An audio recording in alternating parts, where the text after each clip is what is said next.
अगम अगाध सिंधु है, संघर्षों का पार नहीं है, किंतु डूबना मझधारों में साहस को स्वीकार नहीं है। Hello everyone, I am Neha with 645 marks in NEET 2020. I am also an average student. पिछले वीडियो में बहुत लोगों ने कमेंट किया था कि आप नीट 2021 के को क्रैक करने के लिए स्ट्रैटेजी शेयर करिए। तो मैं एक वीडियो में मैं सारे सब्जेक्ट की स्ट्रैटेजी शेयर नहीं कर सकती हूँ, सो मैं आज फिजिक्स की स्ट्रैटेजी शेयर करने जा। So let's start. Mission physics 2021।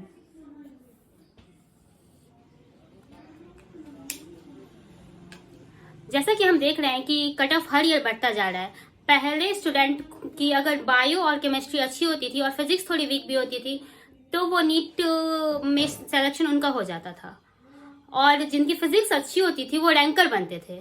But अब ऐसा है कि आपकी बायो और केमिस्ट्री स्ट्रांग रहना इनफ नहीं है, अब आपकी फिजिक्स भी अच्छी होनी चाहिए आपके सिलेक्शन के लिए, क्योंकि अब क्वेश्चन के लेवल हर ईयर इजी होते जा रहे हैं और कट ऑफ बढ़ता जा रहा है। अभी कोविड पैंडेमिक के कारण बहुत सारे स्टूडेंट्स घर से ही प्रिपरेशन करना चाहते हैं। तो अगर आपको डाउट है कि आप घर से अपना नीट क्लियर कर सकते हैं या नहीं, तो मैं आपको बता दूं कि बेशक आप नीट क्लियर कर सकते हैं सेल्फ स्टडी करके। जब सीबीएसई कंडक्टिंग बॉडी थी तब सेल्फ स्टडी करके नीट क्लियर करना थोड़ा मुश्किल था, बट जब से एनटीए एग्जाम कंडक्टिंग बॉडी बनी है नीट की, तब से ये सेल्फ स्टडी करके नीट क्लियर करना कंपैरेटिवली बहुत इजी हो गया है। नीट के बहुत सारे स्टूडेंट्स को फिजिक्स बहुत हार्ड लगता है, बहुत टफ लगता है। न्यूमेरिकल वाले पोर्शन उनसे जल्दी बनते नहीं है, तो फिजिक्स और फिजिकल में उन्हें ज्यादा प्रॉब्लम आती है। तो अब बात आती है कि फिजिक्स की तैयारी कैसे करें, फिजिक्स को कैसे पढ़े कि हम अच्छा स्कोर कर सके। जनरली दो तरह के स्टूडेंट्स होते हैं, एक जिन्होंने इंस्टीट्यूट से पढ़ाई की हो पहले या अभी भी कर रहे हो, और एक जिन्होंने इंस्टीट्यूट से कभी भी पढ़ाई नहीं की हो, वो सिर्फ अभी सेल्फ स्टडी कर रहे हैं या पहले भी सेल्फ स्टडी ही कर रहे थे। अब फिजिक्स में दो पार्ट्स हैं, एक थ्योरी एंड कॉन्सेप्ट्स, दूसरा न्यूमेरिकल्स।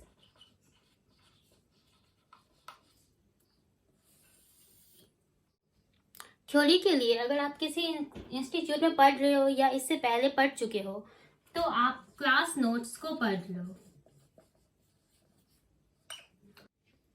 और अगर आपने किसी इंस्टीट्यूट से कभी प्रिपरेशन नहीं की हो तो और आपके पास उनके क्लास नोट्स नहीं है, तो मैं सजेस्ट करूंगी कि आप यूट्यूब से पढ़ो। यूट्यूब से बहुत सारे अच्छे अच्छे लेक्चर्स अवेलेबल हैं, बहुत सारे टीचर्स बहुत अच्छे से पढ़ाते हैं।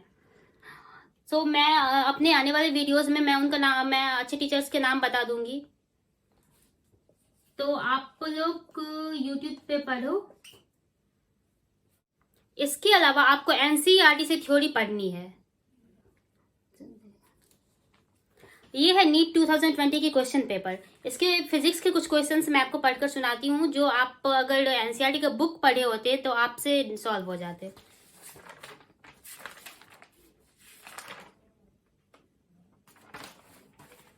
जैसे एक क्वेश्चन है, for which one of the following Bohr model is not valid. इसके ऑप्शन है hydrogen atom, singly ionised helium atom, neutron atom, singly ionised neon atom. तो चलिए आप बताइए कि इसका आंसर क्या होगा, कमेंट में जरूर लिखिएगा। और क्या आप ये एनसीईआरटी पढ़कर सॉल्व नहीं कर सकते थे? ये सिर्फ एक नहीं है, अब मैं आपको और क्वेश्चंस पढ़ के दिखाती हूँ। The increase in width of depletion region in a p-n junction diode is due to forward bias only, reverse bias only, both forward bias and reverse bias, and or increase in forward current। और भी बहुत सारे questions हैं, जैसे for transistor action which of following statements is correct. Base emitter and collector regions should have same doping concentration. Base emitter and collector region should have same size. Both emitter junction as well as collector junction are forward biased. The base region must be very thin and lightly doped.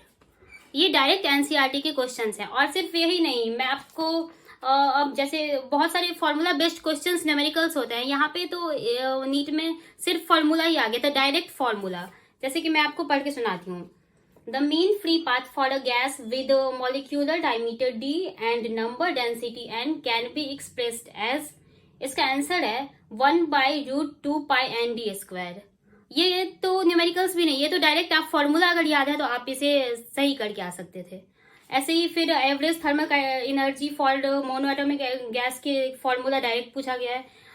बहुत सारे ऐसे questions हैं, मैं अगर आपको count करके बताऊं तो शायद 1 2 3 4 5 6 7 8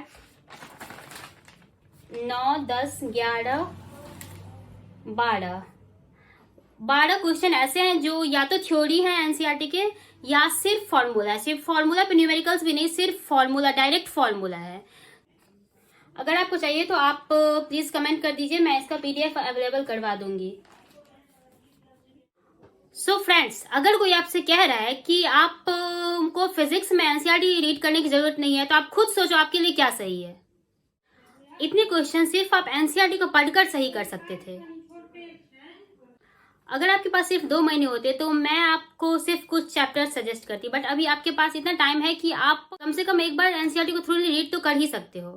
हाँ, आप कुछ चैप्टर्स की थ्योरी को एनसीईआरटी से स्किप करके सिर्फ नोट्स से पढ़ सकते हो, बट अगर हो सके तो प्लीज एनसीईआरटी पढ़ लो, ये आपके लिए बहुत बेनिफिशियल रहेगा। और इसके कुछ चैप्टर्स जैसे semiconductor, modern physics, web optics, ray optics के कुछ पार्ट्स वगैरह तो पक्का पढ़ लो। देखो, जब 2020 में एम्स और जिपमर को मर्ज किया गया था तो ये एक्सपेक्ट किया जा रहा था कि हो सकता है कि एनटीए इस बार क्वेश्चन के लेवल को थोड़ा टफ करे, बट जब उस टाइम उसने लेवल को टफ नहीं किया तो अब आप सोच सकते हैं कि क्वेश्चन के लेवल को टफ करना शायद नेग्लिजिबल के बराबर है। लेकिन आपको सेफ साइड रहने के लिए नीट से थोड़ा तो ऊपर लेवल का प्रैक्टिस करना होगा। मैं फिर से रिमाइंड कर देती हूँ, एनसीईआरटी इज मस्ट, इससे आपको पढ़ना ही है। अभी आपके पास करीब 6 महीने हैं, तो प्लीज आप इसे पढ़ लो। मैं फिर से रिक्वेस्ट कर रही हूँ, ये बहुत इंपॉर्टेंट है। अब जैसे क्वेश्चंस आ रहे हैं इसके लिए बहुत ज्यादा इंपॉर्टेंट हो रहा है। इवन अब तो जेईई मेंस में भी डायरेक्ट एनसीईआरटी के कुछ क्वेश्चंस आ रहे हैं। फिर ये तो नीट है। ये हो गई थ्योरी एंड कॉन्सेप्ट्स की बातें। अब हम न्यूमेरिकल्स पे आते हैं। तो जिन्होंने इंस्टीट्यूट से पढ़ाई की है और उनके पास इंस्टीट्यूट के मटेरियल हैं, जिस भी इंस्टीट्यूट से आपने पढ़ाई की है, तो क्वेश्चन प्रैक्टिस के लिए आपके मटेरियल सफिशिएंट हैं। तो आप अपने स्टडी मटेरियल्स से क्वेश्चन प्रैक्टिस करिए। और जिन्होंने कभी इंस्टीट्यूट से पढ़ाई नहीं की है, उनके पास शायद नहीं हो स्टडी मटेरियल, तो मैं आपसे रिकमेंड करूंगी कि आप अगर आपके पास पैसे भी कम है तो आप किसी ओल्ड बुक स्टोर से जाके एलन के पुराने मटेरियल को खरीद लीजिए। अब आप डॉक्टर बनने जा रहे हैं तो आपको इतना तो अफोर्ड करना पड़ेगा। मैंने 1000 रुपये में ली थी, आपको भी ऑलमोस्ट उतने रुपये में मिल जानी चाहिए। सो आपको एलन के मटेरियल खरीद लेने हैं। नए और पुराने एलन के मटेरियल में ज्यादा डिफरेंस नहीं होता है, बस ये डिफरेंस होता है कि जो रिसेंट ईयर के पूछे गए क्वेश्चंस हैं वो उसमें से एक्सक्लूडेड रहते हैं, उनमें नहीं रहते क्योंकि वो पुराने हैं। सेल्फ स्टडी के लिए मैं तो कहूंगी कि ये पैकेज बेस्ट रहेगा। मैं भी अपना जो चैप्टर वीक रहता था वो मैं एलन के पैकेज से कर लेती थी। अगर ये पैकेज अभी आपके पास अवेलेबल ना हो पाए तो तब तक के लिए आप नीट की ऑब्जेक्टिव फिजिक्स की डीसी पांडे खरीद लो। आपके बहुत सारे फ्रेंड्स आपको सजेस्ट करेंगे एचसी वर्मा, इरोडोव की बुक्स बनाने के लिए। उसकी कोई जरूरत नहीं है गाइस, आपके पास टाइम इतना है। आप अपने हर टाइम को प्रोडक्टिव बनाओ। आप सोचो कि आपको क्या करने से आपका आउटपुट ज्यादा होगा। तो अभी आपको जेईई एडवांस की एग्जाम नहीं देनी है कि आपको इतना करने की जरूरत नहीं है, और आप देख रहे हो कि हर ईयर लेवल कम ही होता जा रहा है। तो मैं ये नहीं कहूंगी कि आप अपना लेवल बहुत डाउन कर लो। हाँ, नीट का जो लेवल है उससे थोड़ा हाई रखो। DC Pandey is sufficient for that. तो अभी अगर आपको मटेरियल अवेलेबल नहीं हो रहा है तो आप डीसी पांडे करो। और इस डीसी पांडे में सबसे पहले सॉल्व्ड एग्जांपल्स होते हैं। इन सॉल्व्ड एग्जांपल्स को आप करो। देखो, शुरू में अगर आप वीक हैं, आपके न्यूमेरिकल्स नहीं हो पा रहे हैं, तो आप ये करोगे, कुछ क्वेश्चंस आपसे नहीं बनेंगे, सॉल्यूशन साथ में रहते हैं, सॉल्व एग्जांपल्स हैं तो फिर आपके जो नहीं बन रहे हैं उसे देखो और फिर उसे बनाओ। तो ऐसे करके आप देख देख के भी बनाने में आपका बहुत सारा कॉन्सेप्ट क्लियर होगा। आप कहाँ क्या लगाओ जिससे आपके न्यूमेरिकल सॉल्व हो, ये आपको पता चलेगा। इससे आपके न्यूमेरिकल पोर्शन धीरे धीरे स्ट्रांग होने लगेंगे। उसके बाद आप लेवल 1 पे आओ, वो भी थोड़ा बेसिक ही ऑलमोस्ट है, तो लेकिन आप पे कुछ कुछ सिंपल सिंपल न्यूमेरिकल्स हैं, तो आप उसे सॉल्व करोगे तो आपको बहुत अच्छा लगेगा सॉल्व होता जाएगा। तो और उसके बाद आपका लेवल भी धीरे धीरे इंक्रीज होता जाएगा। फिर आप लेवल 2 करो। लेवल 2 को आप स्किप भी कर सकते हो अगर नहीं हो रहे हैं, बट उसके बाद आप नीट की एक क्वेश्चन बैंक प्रीवियस ईयर की खरीद लो, जिसमें सॉल्यूशंस भी दिए हुए हो। सॉल्यूशन वाली बुक इसलिए ज़रूरी हो जाती है क्योंकि अगर आप अपने घर से पढ़ाई कर रहे हो तो आपके पास अभी इनफ सोर्स नहीं है आपके डाउट्स को सॉल्व करने के लिए। आपके पास सोर्स नहीं है कि कोई आपके डाउट को क्लियर करे, इतना नहीं है। हाँ, कुछ ऑनलाइन ऐप हैं जिनसे आपके डाउट क्लियर हो सकते हैं, बट वो भी मैं उसके बारे में आपको अपने आने वाले वीडियोस में बता दूंगी। बट वो भी बहुत ज़्यादा आप कह सकते हैं कि थोड़ी प्रॉब्लम हो सकती है आपको उसमें भी। क्वेश्चन बैंक के क्वेश्चन करने से आपको एक क्वेश्चन का पैटर्न पता चलेगा एग्जाम के क्वेश्चन का, और आपको कॉन्फिडेंस भी बढ़ेगा कि हाँ, मुझसे नीट के क्वेश्चंस सॉल्व हो रहे हैं। और जो क्वेश्चंस नहीं बन रहे हैं उसके सॉल्यूशन देखो और उसे फिर से दोबारा ट्राई करो। जो आपके डाउट्स हैं या फिर जो क्वेश्चन आप अटेम्प्ट नहीं कर पा रहे हैं उसको जरूर एनालाइज करो। डाउट्स को दूसरे दिन के भरोसे मत छोड़ो, इससे आपके डाउट्स पाइल अप हो जाएंगे और आपको बाद में लगेगा कि इतने सारे डाउट्स को मैं कैसे सॉल्व करूं, फिर आप उसे छोड़ दोगे, जो आपके लिए बहुत बड़ा लॉस होगा। क्योंकि जो क्वेश्चंस आप से नहीं बन रहे हैं या जो क्वेश्चंस आपके गलत हो रहे हैं, यही वो क्वेश्चंस हैं, यही वो कॉन्सेप्ट है जो आपका या तो गलत था या लैकिंग था, जिसके कारण आप नीट क्लियर नहीं कर पाए थे। और जब आप इस क्वेश्चंस को एनालाइज करके उसे सॉल्व करने लगेंगे तो आपके जो नंबर ऑफ क्वेश्चंस आप अटेम्प्ट करते हैं वो भी इंक्रीज करेगा, और आपके जो कॉन्सेप्ट रॉन्ग है वो धीरे धीरे राइट होंगे, जिससे कि आपका जो रॉन्ग हो जाता है क्वेश्चन उसमें भी कमी आएगी। तो ओवरऑल आपका मार्क्स इंक्रीज करेगा, मार्क्स इंप्रूव करेगा।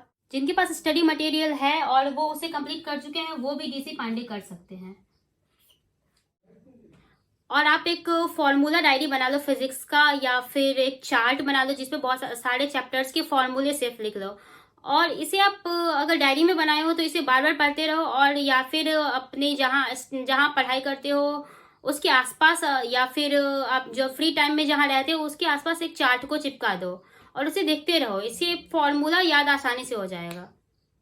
और बहुत सारे क्वेश्चंस तो डायरेक्ट फॉर्मूला पे बेस्ड आते हैं, इवन अब तो डायरेक्ट फॉर्मूला ही आ रहा है। Now NEET is not only examination of knowledge, ये आपकी स्पीड और एक्यूरेसी पे भी बहुत ज्यादा डिपेंड करने लगा है। आपके पास बहुत नॉलेज होते हुए भी अगर आपकी एक्यूरेसी थोड़ी भी कम हुई तो आप रेस से बाहर हो जाओगे। सो क्वेश्चन प्रैक्टिस करते टाइम अटेंटिव रहो। जो क्वेश्चंस आपके नहीं बन रहे उनमें तुक्का मत लगाओ, उस पर तुम अपना वर्क करो, उस पर टाइम दो, क्यों नहीं बना। जो क्वेश्चन सॉल्व नहीं हो रहे उसे सर्कल करके छोड़ दो और उसे बाद में एनालाइज करो, तभी थ्योरी में जाकर उसे सॉल्व करने की कोशिश मत करो। इससे आपको टाइम का पता नहीं चलेगा कि आपको कितने क्वेश्चन कितने टाइम में सॉल्व हो रहे हैं, क्योंकि ओवरऑल आपको इतना एग्जाम में टाइम मैनेजमेंट करना है। मैं ये नहीं कहूंगी कि आप ये वीडियो देख लोगे तो आपके 140 प्लस आएंगे, 150 प्लस आएंगे, 160 प्लस आएंगे। ये अब आप पे डिपेंड करता है कि आप अब इस पे कितना वर्क करोगे। अगर आप इस पे वर्क करोगे तो 150 प्लस तो मानो आपका पक्का है। सो गाइस, जान लगा दो, सिर्फ 6 महीने की बात है, उसके बाद आपके सपने आपके होंगे। मैं अपने आने वाले वीडियोस में subject wise strategies, online preparation के लिए best videos, lectures and best teachers और टेस्ट सीरीज के बारे में शेयर करूंगी। अगर आपको कोई डाउट हो या फिर आप किसी स्पेसिफिक टॉपिक पे वीडियो चाहते हैं तो आप कमेंट बॉक्स में जरूर मेंशन कीजिए। I am always present to help you.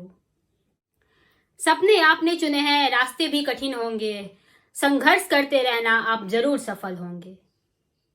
अगर आपको ये वीडियो पसंद आया तो दोस्तों के साथ शेयर कीजिए, चैनल को सब्सक्राइब कीजिए और वीडियो को लाइक कीजिए। Stay motivated.